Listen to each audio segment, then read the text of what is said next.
Every day here on Action News, we're talking with doctors or healthcare professionals about issues that matter to you. Today, Dr. Amr Shady from United Medical Associates joins us to discuss hypertension. Thanks for being with us. Thanks for having me. And what is hypertension? Hypertension is a medical term that means elevated blood pressure. So hyper means elevated and tension is pressure. And so if you would imagine a water hose that the water is flowing through it, if the pressure is low, that hose is soft and flexible. However, if that pressure goes up, then that same hose will become hard and rigid.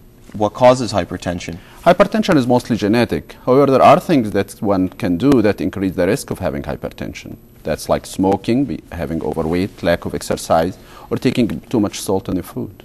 And now, how do you diagnose hypertension? Unfortunately, there isn't much symptom that will alarm you to the presence of hypertension.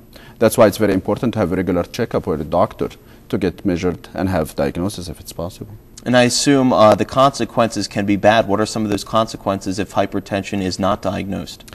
Well, if hypertension is not diagnosed or not well controlled, then the increased blood pressure will damage the lining of the blood vessels, and that will lead to a buildup of plaques.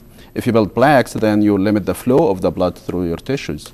And if that plaque would rupture and get a blood clot, then that would prevent the blood flow. If that happens at the heart, part of the heart dies, you get a heart attack. If that happens in the brain, part of the brain dies and you get a stroke. And so I guess people want to know now is how is high blood pressure controlled? Well, it's mostly by medication, but there are so much we can do to help by exercising, avoiding salt in the food, and controlling the weight. All right. Thank you so much for joining us today. We appreciate it. My pleasure. And for more information on Docs on Call, you can go to our website, WBNG.com, and click on the Docs on Call icon. Or to leave a comment or question, you can call 584-7362. That is 5847-DOC.